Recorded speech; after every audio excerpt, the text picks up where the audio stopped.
ሰላም ጤና ይስጥልን ተመልካቾቻችን ይህ የቤተሰብ ፕሮግራም ነው በሁለት ተከታታይ ፕሮግራም እስካሁን ወደ እናንተ ያደረስነው ከመጋቢ ብስራት ታደረ ጋር ያደረስነው ቆይታ አልተጠናቀቀም አሁን ደግሞ በክፍል 3 ወደ እናንተ መተናል አብራችሁ እንድትቆዩ በአክብሮት ጋብዝኩኝ አመሰግናለሁ በድጋሚ መጋቢ ብስራት ታደረ ከባለፈው ሳምንት እንግዲህ ብዙ ትምህርት ወስደናል ዛሬ ደግሞ ቀጣዩን እንድትቀጥልልን እጠይቃለሁ እንድትኮራብህ አድርጋት እንድትኮራባት ሆነ አንተ አድርገው አንተ ስጣትና አድርግላትና መልበስ ያቅታት አቅርብላትና አንተን አቅራቢው አታቅርብ እሷ ቤት ሆና ተንከባከብ ማለት አይደለም አቅርቦቱ በተለያየ መንገድ ሊሆን ይችላል ግን እስቲ ፕሮቫይድ አድርጉት ሰውን ገነት ውስጥ አስገቡት የሚኖረውን ያሳያቸዋል እንዴት አድርጎ እንደሚኖር እና እንዲህ አይነት ነገሮች የበዙበት አሁን it's not important እንጂ ብዙ ነገር እየሰማን አይደለም እኔ የገጠመኝን እንዳያገቡ ቤተክርስቲያን ውስጥ እንዳያገቡ እንደማላጋባቸውም እንዳያገቡም የመከርኳቸው ሰዎች አሉ in the end of the day ደንግጠዋል እኔ ተደግሶም አስቆም ያለው እኔ ወጪውን ይችላልው ብዬ ከዛ በኋላ ሲታወቅ ግን በጣም ነው ያመሰገነችው ልጅቷ ከብዙ ሞት ከብዙ ጥፋት ከብዙ ውልቂት ነው የታደግኩት እና ተግዳሮቱ ብዙ ነው እንደዚህ ባጭር እንገልጸው አይደለም ግን ኢኮኖሚም ነው ባህልም ነው ዘርም ነው የቤተክርስቲያን ጉዳይም ነው የመሪዎቻችንን ምሳሌነት ማጣት ጉዳይም ነው አገልግሎት በጣም ትልቅ ነገር ስለሆነ በጣም የሚገርም ነገር ስለሆነ ልጆቻቸው ሌላ ቦታ ሚስቶቻቸው ሌላ ቦታ እነሱ ሌላ ቦታ ሆነው በጣም ለወንጌል መከራ እየከፈሉ እንዲህ አይነት ምሳሌ ያሳዩ የሚመሩ ሰዎች ያሉባት ሀገር ምድር ቤተክርስቲያን እንደዚህ ነው ማህበረሰብ ምንገነባው እንዲህ አይነት ማህበረሰብ ፈጥረን ነው ሀገር ይለውጣል የምንለው ሀገር ያሻግራል የምንለው this responsibility የማይሰማው ማህበረሰብ ስለዚህ ለፍቺ ብዙ ነው ትዳራቸውን ቤታቸውን መኖር አቅቷቸው በኢኮኖሚ ምክንያት ብቻ እሷም ወደ ቤቷ እሱም ወደ ቤቱ ተመልሰው የሚኖሩ ሰዎች አሁን በቤተክርስቲያን ዙሪያ በሀገራችን ላይ ተፈጠረ አይደለም እያለ አይደለም እያየን አይደለም ስለዚህ ግድም ማይላት ቤተክርስቲያን ግድም ማይላቸው አገልጋዮች ያሉበት ቦታ ላይ ምን እንኳን የመመኖች አይደለም የሀገር ኢኮኖሚ ያሳስበኛል ነገ ወደ ቤተክርስቲያን መምጣት የማይችልበት ሁኔታ እየተፈጠረ እኔ ከረባታ ስሬ ለፎከር የምችልበት አጋጣሚ አይኖርም በዘር በሃይማኖት እየተጋጨን ባለንበት ሁኔታ ነገ መፈጥረው ማህበረሰብ ሀገሬን ህዝቤ ይታደጋል ብዬ አላስብም ቅድስት ቤተክርስቲያን ቅዱሳን ያሉበት ቅዱስ ቁርባን የሚወሰድበት ቅዱስ ጋብቻ የሚከናወንበት ቦታ ያጣንበት ጊዜ አይደለም በቤተክርስቲያን ውስጥ ልጆቻችንን በእጆቻችን ይዘን መሄድ ማንችልበት ሁኔታ የተፈጠረበት ጊዜ አይደለም አሁን ያለው እኛስ እንደ ብፌ አማርጠን ወዲያና ወዲ ራሳችንን ጠብቀንም እንሄዳለን ዛሬ ቤተክርስቲያን መምጣት ያልቻለው ማህበረሰብ አይበልጥም በብዙ ምክንያት ምሳሌነት በጎደለው የኛ ህይወት ምክንያት ዕውቀት አልባ በሆነው አስተምሮታችን ምክንያት የወንጌሉን ይዘት ጭብጥ በሳተ ምክንያት ምድራዊ ያደረጉን ዓለማዊ ያደረጉን ፍጥረታዊ ያደረጉን ስጋዊ ያደረጉን የኛ መድረክ ስብከት አይደለም እንዴ የኛ አስተምህሮ አይደለም እንዴ እንደዛ ያደረገ ክብር እንደው መከባበር መተሳሰብ ይሉንታ እኛ አይደለንም ለሰብከን ከቤተክርስቲያን ያባረር እኛ አይደለንም እንዴ ዓለማዊነትን ወደ ቤተክርስቲያን ያመጣ ነው ያው የፈረደበት ሰይጣን ይነገራል እንጂ የሱ ጠበቃው እኛ አይደለም ግን እኛው ሰብከን ነው የፈጠርነው ይሄንን ማህበረሰብ ተግዳሮቱ ብዙ አሁን መንቃት ነው የሚያስፈልገው ቤተሰብ እየፈረሰ ነው ቤተክርስቲያን እየፈረሰ በዚህ ተግዳሮት ውስጥ ደግሞ ልጆች ሰለባ የሆኑ ያጡ ነው ለምን ብዙ ጊዜ ቤተክርስቲያን ውስጥ የራሴ የሚሉት ሰው ለማግኘት ይቸገራሉ እና ከቤተ ክርስቲያን ውጪ ከቤተ እምነት ውጪ የሆነ አካሄድ የሚሄዱበት ሁኔታ አለ። ከማያምን ውጭ የአገልጋዮች ልጆች ለእነሱም እንቅፋት እየሆኑ የአገልጋዮች ልጆች ከቤተ ክርስቲያን ውጭ ያሉት ቆመን ለማሰብ እስኪያቅተን ድረስ የአገልጋዮች ልጆች ልጅ ናት እኮ አባቷን የማታከብረው ለምን ብሎ ማሰብ ይጠይቃል እኮ። እናቷን የማታከብረው እናትነትን ማሳየት አባትነትን ማሳየት ያቃተን አረ በጣም ብዙ ሆነናል። ቤተክርስቲያን ውስጥ በጣም ብዙ ሆነናል። በጣም ራሳቸው ተጋብተው እኮ ቸርች የሚመጡ ሰዎች ነው አሁን ይፈጠሩ። እኛ ተጋብተናል የሚሉ አብረን ነው የምንኖረው የሚሉ ብናማክራቸው አማካሪዎቻችን የኛን ገበና ይዘው ተሸክመው ክህነታቸውን ለመፈጸም የሚችሉበት ዕውቀት፣ አቅም፣ ብስለት ለኔ ያሉት are they discipline እንደዛ ናቸው እነሱ። ስለዚህ ለምን አሁን እኮ የትዳር አማካሪ እና ሞቲቬሽናል ስፒከሮች እኮ ምንም ኤኒባዲ ነው ማንም ነው የሚሆነው። የትዳር አማካሪ ነው ያማክራል። ማማከር ጥሩ ነው። በምን ጽንሰ ሐሳብ ላይ የተመሰረተ ትዳር እንዲኖረኝ ነው የሚያማክረኝ። ምን አይነት ትዳር እንዲኖረኝ ነው፣ እንዴት ትዳርን እንድኖረው ነው የሚያማክረኝ። ከየትኛው መጽሐፍ የተቀዳ ከየትኛው ዕውቀት የመጣ ምክር ነው የሚሰጠኝ። መነቃቃት ነው የሚያስፈልገን፣ መለወጥ ነው የሚያስፈልገን። የመነቃቃት የሚያነቃቁ ሰዎች መነቃቃት እኮ እንደው ከመነቃቃት መተኛት የሚቀልበት ጊዜ አለ። ምክንያቱም ነቅተን የምንሆነው ነገር ካልገባን በጣም አስቸጋሪ ነው። የታረመ ክርስቲያን አይደለም የሚያስፈልገን፣ የተለወጠ ክርስቲያን ነው የሚያስፈልገን። በብዙ ዲሲፕሊን ባልሆኑ ስነ ምግባሮች የማይገኝ ክርስቲያን አይደለም የምንፈልገው። የማይገኝ መሪ አይደለም የምንፈልገው። የተለወጠ መሪ ነው የምንፈልገው። ዲቫይን ዲሲፕሊን ያለው ሰው የተለወጠ ስነ ምግባሩ ከማንነቱ የሚመጣ እንጂ በስነ ምግባሩ የታረቀ የተገራ ሰው አይደለም የምንፈልገው። እንደሱ አይደለም መስራት ያለብን። አንበሳ በብረት ውስጥ ብታስቀምጪው ላይናከስ ይችላል እንጂ አንበሳነቱን አይተውም። ለማዳ አንበሳ ነው እኮ የሚሆነው። ለማዳ ቀበሮ ነው የሚሆነው። ቀበሮነቱን አትቀይሪው፣ አንበሳነቱን አትቀይሪው። አሁንም በስነ ምግባር በይሄ አይሆንም በይሄ ይሆናል ያንተው ይሄንተው ይሄን አታድርግ የሚባል በስነ ምግባር የተገራ በሕግ የተያዘ ክርስቲያን አይደለም እኮ የሚያስፈልገው። ክርስቲያን ነው የሚያስፈልገው። የተለወጠ ሰው ነው የሚያስፈልገው። ያንን ለማድረግ መጋፈጥ፣ ያንን ነገር ለማድረግ መፈተን፣ ያንን ነገር ለማድረግ ፊት ለፊት መቆም ግድ ነው። በምንነቀፍበት መማር፣ መታረም፣ በሚገባን ነገር ላይ ደግሞ ቆመን በዚህ ልክ መታየት አስፈላጊ ነውና ተግዳሮቶቹ ብዙ ናቸው። የዛኑ ያህል ደግሞ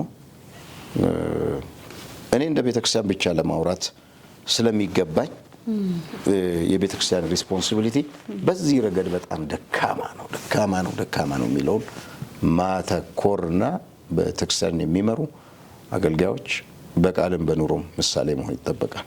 አንድ ቃል ልበልሽ፣ የምታደርጉትን ሁሉ በቃልም ቢሆን በስራ በኢየሱስ ክርስቶስ ስም አድርጉት ይላል። የምታደርጉትን ሁሉ በቃል ቢሆን በስራ በቃል እንላለን። ፕሮግራሞቻችንን ስንጀምር በኢየሱስ ክርስቶስ ስም እንጀምራለን። ስራዎቻችንን ስንጀምር ስራችን ፕራክቲካሊ የኛ የህይወት ስርዓታችን በኢየሱስ ምን ማለት ነው? የዚች ቃል አንዷ ሐሳብ አንዷ ነጥብ ምንድነው የምትለው? ስትናገርም ቢሆን ስታደርግ ኢየሱስ ክርስቶስ ቢኖር ሊያደርገው በሚገባው ፖዚሽን ላይ ሆነ አድርግ ማለት ነው እንጂ ፕሮግራምህን ቀድስበት ማለት አይደለም። እሱ ቢሆን ለዚህ ጥያቄ ምን ይመልሳል? እሱ ቢሆን ለዚህ ነገር ምን ያደርጋል? እሱ ቢሆን ለዚህ ነገር ምን ይሰራል ብለህ አንተ you are representative ነህ፣ አምባሳደር ነህ። በዚያ ልክ ኑሮ፣ ትዳርን በዚያ ልክ ኑሮ፣ አገልግሎትን በዚያ ልክ ኑሮ፣ ማህበራዊ መስተጋብርህን በዚያ ልክ ኑሮ፣ ማናቸውንም ነገሮች በዚያ ልክ ኑር ማለት ነው። ያንን ለመሆን ፈጣሪ ያብቃን። አሜን። ፈጣሪ ያብቃን። በጾታ ልዩነትና እኩልነት ዙሪያ ብዙ ክርክር አለ እንግዲህ አይደል? ብዙ ሰዎች የሚያነሷቸው ሀሳቦች አሉ። ያንተ እይታ እንዴት ነው? የዘመኑ ያመጣብን ጣጣ ነው። አንድ ሰው ያለኝን ከውጭ ሀገር በቤተሰብ ጉዳይ በትዳር ጉዳይ ከባለቤቱ ጋር ተጋጭቶ ታስሮ ወደ ሀገሩ የመጣ ሰው ከምዕራብ ከአሜሪካ የመጣ ሰው አባባል ሁልጊዜ ያረሰው አሜሪካ ውስጥ እኔ አልሄድኩም። አሜሪካ ውስጥ መጀመሪያ ሴት፣ ቀጥሎ ውሻ፣ ቀጥሎ ወንድ፣ ቀጥሎ ምናምን ነው ስቴፑ ፕራዮሪቲው የክብሩ ጉዳይ እንደዚህ ያሉ የሚያርሙኝ እና የሰው ተጣላ አበሻ ነው እርምጃ ወሰደ፣ ተደባደበ፣ ታሰረ። ከዚያ በኋላ ወጣ። ቤቱን ንብረቱን ለሷ ሰጧት። ወጣና መጣና እዚህ የሆነ ነገር እየሞከረ በአጋጣሚ በስራው ጋር ተገናኘንና ሲነግረኝ አሜሪካ ነበርኩ እንዲህ ነበርኩ እንዲህ ተጣልቼ ነው የመጣሁት ባለቤቴ እንደዚህ ብሎ አወራኝ እና በዲሞክራሲ ሶሪ ይህንን ቃል ስጠቀም ዲሞክራሲ there is no democracy there is democracy ነው ያለው። የሴት የበላይነት የእኩልነት የሚባሉ ኮንሰፕቶች ወደ ኋላ ተመልሰን እግዚአብሔር አሁንም እንደ ሞኝ ነው ይሄ ሰውዬ እንዳትሉኝ፣ እግዚአብሔር ቤተሰብን የፈጠረበት ያቆመበት የመሰረተበትን ዓላማ ከመሰረቱ ለማናጋት የተፈለገ ሐሳብ ነው። ሴቶችና ወንዶች እኩል ናቸው ወይ? አዎ እኩል ናቸው። ወንድና ሴት ተደርገው የተፈጠሩ በተካፈሉት ባህሪና በሚገልጡት በሚገባቸው ክብር እኩል ናቸው። በእግዚአብሔር ፊት ባለን ቁመና እኩል ናቸው። እኩል ተደርጎ ተፈጥሯል። ጢሞቴዎስም ይላል ግሪካዊ ባሪያ ጨዋ የለም ሁሉም በክርስቶስ እኩል ነው ብሎ በተፈጠርንበት አምላክ ፊት በምንገልጠውም ክብር እኩል ነን። ታዲያ እኩል ከሆነን በእኩልነት ያለው ትግል ቤተክርስቲያንም መቀላቀል አለባት በሴቶች እኩልነት። ነገር ግን ይሄው መጽሐፍ ደግሞ በቤተክርስቲያንና በቤተሰብ ውስጥ በቤተሰብና በቤተክርስቲያን ውስጥ ደግሞ ያለንን ልዩነት ተናገረ። በእግዚአብሔር ፊት ባለን የተካፈልነው ባህሪ ቆመን በእግዚአብሔር ቤት ቆመን በምንገልጠውም ክብር ለፍጥረት በመናሳየውም ክብር በምንገልጠውም የእግዚአብሔር ክብር ሴትም ወንድም እኩል ነው። ወንድና ሴት አድርጎ ፈጠራቸው። እኩል ነው። በዚህ ተፈጠር ነው። ወደ ቤተሰብ ስታመጨው ቤተሰብ ውስጥ እኩል አይደለንም ሳይሆን በእኩልነት ጉዳይ ሳይሆን ጥያቄው መነሳት የነበረበት በሪስፖንሲቢሊቲ ጉዳይ ነው። በዛ ጉዳይ ነው መገለጽ ያለበት። ለራሱ ይሄው መጽሐፍ ደግሞ የሴት ራስ ወንድ ነው አለ። ግን ራስ ማለት ሁሌ ከራስ በላይ ደግሞ ዘውድ እንዳለም መርሳት አያስፈልግም አይደለም። ሚስት ለባሏ ዘውድ ናት። ዘውዱ ከራስ በላይ መሰለኝ የሚቀመጠው። ግን ራስ ይሄንን አካል የኔን አካል የሁላችንንም አካል ነው። በጣም የሚያስገርምሽ ነገር ይሄንን ግዙፍ ረጅም ትልቅ ሰውነታችንን ትልቁን ሰውነታችንን የሚመሩ ከአራት ወይም ከአምስቱ አራቱ ራስ ላይ ነው ያሉት። ማየት ራስ ላይ ነው። ማሽተት ራስ ላይ ነው። መቅመስ ራስ ላይ ነው። መስማት ራስ ላይ ነው። ወደ ራስ የተጠጉ ናቸው ማኔጅ የሚያደርጉን ብዙ ነገሮች። ለነዚህ የተለየ ክብር የተለየ ጥንቃቄ ይደረጋል። ብዙ ነገር ያጓድላሉ። የነዚህ ነገሮች መበላሸት ብዙ ነገር ነው አካል ላይ የሚያመጡት። የጆሮ አለመስማት የአካል ጎዶሎነትን ያመጣል። የአይን አለማየት የአካል ጎዶሎ፣ አለማሽተት፣ አለመቅመስ፣ ለራስ የቀረቡ አገልግሎቶች ወይም ለራስ የቀረቡ ጸጋዎችና ስጦታዎች አሉ። ቤቱ ላይ ራስ አደረገው ለማየት፣ ለመምራት፣ ለማስተዳደር ራስ ነው ብሎ ስፍራ ሰጠው። ግን ከአካልሽ ላይ የትኛው ነው ያንቺ ያልሆነው? ከብልት ላይ የትኛው ነው ያንቺ ያልሆነው? ለየትኛው ነው ያነሰ ክብር የምትሰጪው? ምንም አይደለም የሚባል ነገር እኮ የለም። አንድ ጣት ላይ ያለች ጋንግሪን መሰለኝ እግር የምታሳጣው።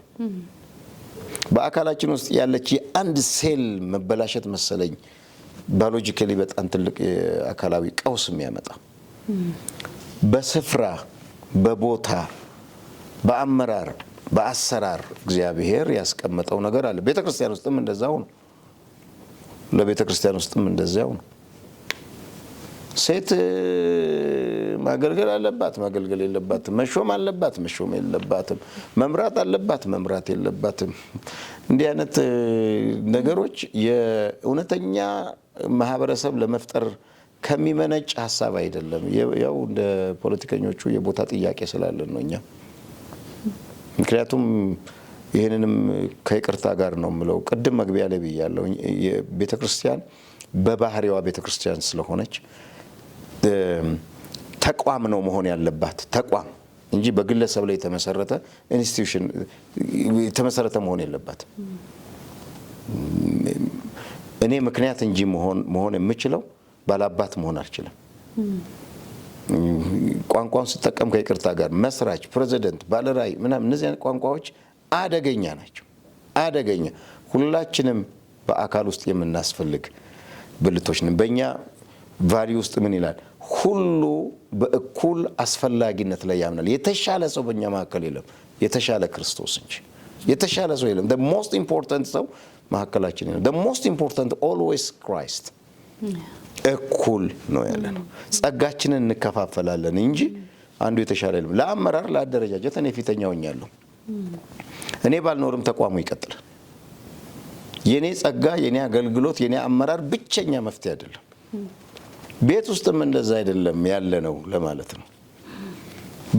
በጋራ መከባበር ላይ፣ መዋደድ ላይ፣ ኃላፊነትን በአግባቡ መወጣት ላይ የተመሰረተ ነው።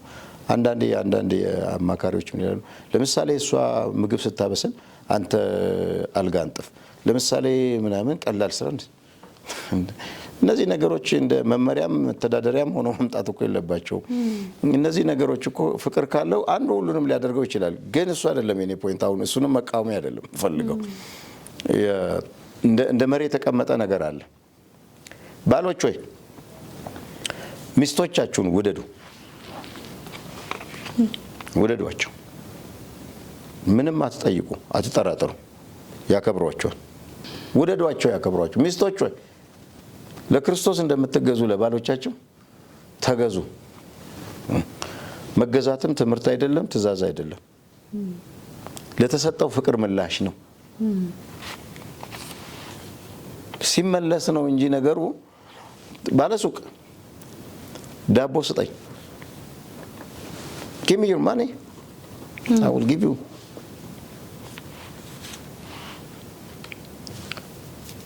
ሁለት የሶስት ጊዜ በነፃ ዳቦ የወሰደ ሰውዬ አራተኛው ላይ ቆም ብሎ እንዲያስብ ያደርገዋል ሰውየው። አሁን የሚባል አለ፣ ማክበር ነው መውደድ ነው ከባዱ ነገር። እንዴት ልውደዳት ነው? ምን ስታደርግልኝ ልውደዳት ነው? ክርስቶስ ቤተ ክርስቲያን እንደወደዳት without any reason unconditional የሆነ ውደዳት። በጣም ይሄ ነው ዳግም መወለድ የሚጠይቅ ክርስትና የምንለው። ሁሉ በቀላሉ የሚለው ነገር አለ። ቀኝን ሲመታ ግራን ስጠው፣ ችግር የለውም። በጣም ችግር አለው። በጣም ከባዱ ነገር ቀኝ የተመታ ግራ ለመስጠት መወለድ ነው የሚጠይቀው። የሚሰድቧችሁን የሚያሳድዷችሁን መርቁ፣ የሚረግሟችሁን ባርኩ። እንደዚህ ዝም ብሎ እግዚአብሔር ይባርክ ብሎ እኮ ማለት አይደለም። የስብዕና ለውጥ የሚጠይቅ ነው። የመለኮትን ባህሪ መካፈል የሚጠይቅ ነው። አዲስ ሰው የመሆን ምስጢር ነው። ስለዚህ ሚስታችሁን ውደዱ ሲል ምን ስታደርግ? ስትንከባከበኝ፣ እግሬን ስታጥብ፣ ውቋ ስታመጣልኝ፣ የተወጣ የተገባ ስትለኝ፣ ሽሩሩ ስትለኝ ውደዳት። እሱማ ሽያጭ ነው፣ ሽያጭ ነው እሱ። አታድርግ ማለቴም አይደለም፣ አይሁን ማለቴም አይደለም። መካኒካል ግን አናድርገው። ውደዳት። ለምንድን ነው መውዳት? ንጹህ እንድትሆን ውደዳት። አለነቀፋ እንድትሆን ውደዳት። የፊት መጨማደድ እንዳይኖርባት አድርገህ ውደዳት።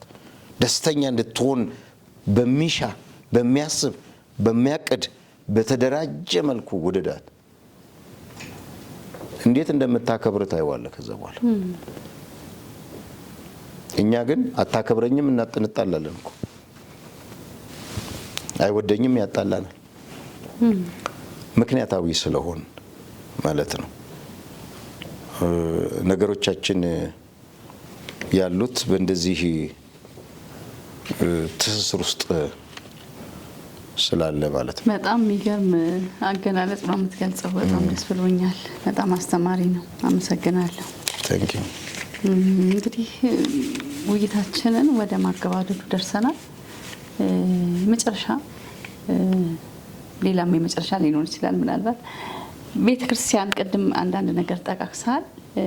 ቤተክርስቲያን ያለባትን የመጨረሻ ኃላፊነት፣ ምክንያቱም መነሻችን ክርስቲያን በቤተክርስቲያን ስር ነው ያለው።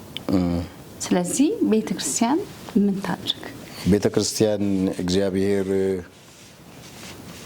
ቤተሰብን የሚመሰርትበትን ዋነኛ ምክንያት እና ዓላማ ትመርምር፣ ትቆፍር፣ ታጥና ከዛ በኋላ ምሳሌነት ባላቸው ሰዎች ቤተሰብ ትመስርት። ቤተ ክርስቲያን ውስጥ ቤተሰብ ያስፈልጋል። የራሳቸውን ቤት የሚመሩ የቤተ ክርስቲያን ውስጥ ያሉትን ቤተሰብ በምሳሌነት የሚመሩ ሰዎችን እንፍጠር። አሉ ብዙ ትላልቅ ምሳሌ የሚሆኑ ቤተሰብ የሚመሩ አባቶች አሉ፣ አገልጋዮች አሉ። እንጠቀምባቸው። መድረኮቻችን ስለ መላእክት፣ ስለ መንፈስ ቅዱስ፣ ስለ ፈውስ፣ ስለ ትዳር፣ ስለ መንግስተ ሰማያት ስለሚመጣው ዘመን ብቻ ሳይሆን አሁን ስላለነው ነባራዊ ሁኔታም ይሰማበት። በዓመት አንድ ጊዜ የተጋቢዎች የፍቅር ማደሻ ጉባኤዎች ብቻ ሳይሆኑ በቅርበት የምእመኖቿን ትዳር የሚመረምርም ተቋም ይኖራት፣ ውስጥ ተቋም ይኖራት። ከአገልጋዮቹ ይጀመር፣ ከቤተሰቦቻቸው ይጀመር። እነሱ ላይ ስራ ትስራ። ቤተ ክርስቲያን ትለወጣለች። ቤተ ክርስቲያን ከተለወጠች ማህበረሰቡ ይለወጣል። በእኛ ህይወት የሚቀኑ ወይም በህይወት ስርዓታችን በአመለካከታችን ተጽዕኖ የምንፈጥር ምሳሌ የምንሆን ለመሆን ፈጣሪ ይርዳን። እዛ ላይ አበክሮ መስራት ያስፈልጋል። ከዚህ በኋላ ከዚህ ዘመን በኋላ በድፍረት የምናገረው ወንጌልን በአደባባይ እየጮህን እየተናገርን በብዙ መንገድ እያደረግን የምንለውጠው ማህበረሰብ የለም። ያልሰማንም የለም። ከመስማት አልፎ ጉዳችንንም ሰምቷል።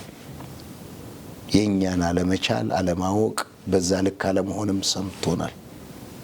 ቆመን የምንመሰክረው ብቻ ሳይሆን ሳናወራ ጓዳችንንም በአደባባይ ተሰምቷል።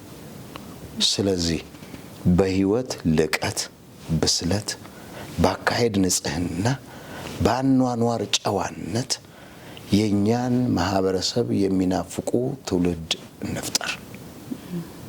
ይህንን ነው ለቤተ ክርስቲያን የምለው። የመጨረሻውም የወንጌል የመጨረሻውም መደምደሚያ በአካሄዳችን፣ በአኗኗራችን፣ በንግግራችን፣ በአመለካከት ብስለታችን፣ ልቀታችን ከቤተ ክርስቲያን እስከ ሀገር ድረስ ፖለቲካውን፣ ኢኮኖሚውን፣ ማህበራዊ ጉዳዩ ላይ ተጽዕኖ በሚፈጥር ዲሲፕሊን፣ ደግሞአለሁ መለኮታዊ ዲሲፕሊን በተለወጠ ማንነት የሚለውጡ ሰዎችን ለመስራት እንጀንግን እንጨክን እላለሁ።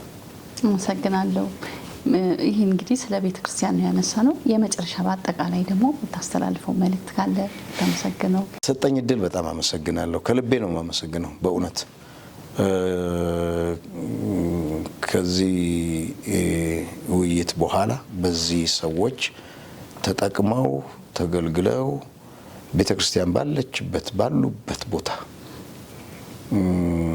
እንደዚህ አይነት ነገሮችን ለመስራት በጋራ መስራት ያስፈልገናል ብዬ አስባለሁ። በጋራ የእውቀት የልምድ ትከፋፈል ምንድነው መከፋፈል የሚለው ወይንም መጋራት የሚባሉ ነገሮች አሉ። ግን እኛ ደግሞ ጸጋችንን እንከፋፈል፣ እንመካከር፣ መሪዎች እንመካከር። የሚጠቅም ነገር ካለ ከሌሎች ወንድሞቻችን እንቅዳ፣ እናገኝ። እንደ ኢየሱስ ክርስቶስ ቲቸብል ሀርት ይኖረን፣ የመማር ልብ ይኖረን፣ ትሁት ልብ ይኖረን። እኔን ጉዳይ አላቀውም፣ በዚህ ጉዳይ አንተ የተሻልክ ነህ እንባባል። በዚህ ጉዳይ ላይ እስቲ ይሄንን እርዳኝ እንባባል። ሲበላሽ ሁላችንም ነው የምንነቀፈው፣ ሲሰራም ሁላችንም ነው የምንመሰገነው። እኛ እናልፋለን። ልጆቻችን የሚቀጥለውን ዘመን የተሻለ የእግዚአብሔር ጉዳይ የእግዚአብሔር ዓለም ስርዓት የሚኖሩበትን ነገር ለመፍጠር እግዚአብሔር ይርዳን እላለሁ። ከልቤ አመሰግናለሁ። እኔም አመሰግናለሁ በጣም መጋቢ። ታንኪዩ። ተመልካቾቻችን ከመጋቢ ብስራት ታደለ ጋር ያደረግነው ቆይታ በረዥም በ3 ሳምንት ነው። እንግዲህ ይሄንን ጥሩ ትምህርት እንደወሰዳችሁ ተስፋ አደርጋለሁ። ምናልባት ለማማከር የሆነ ደግሞ ትምህርት ለመውሰድ የምትፈልጉ ሰዎች ካላችሁ ስር ባለው ስልክ መደወል ትችላላችሁ። ሀሳብም ሰውም ጥቆማ ማድረግ የምትፈልጉ ትችላላችሁ። በዚህ ላይ እንግዲህ ሀሳባችሁን ለመግለጽ ይሄን ይመስላል የዛሬው ውይይታችን። ሳምንት ደግሞ በሌላ እንግዳ ከእናንተ ጋር እቆያለሁ። ቤታሾ እንግዲህ ብዙ ነገር ወደ እናንተ ያቀርባል ከእናንተ ወስዶ ማለት ነው እና ሀሳባችሁን እንድትገልጹ በጣም አበረታታችኋለሁ። ያላችሁን ነገር እንድታወጡ ጥሩ ተሞክሯችሁን ለሌላው መማሪያ እንዲሆን እንድታወጡ አበረታታችኋለሁ። ከቤታሾ አዘጋጅ ቤቴል ታምራት በዚህ ተሰናበትኩኝ። ሰላም ቆዩ።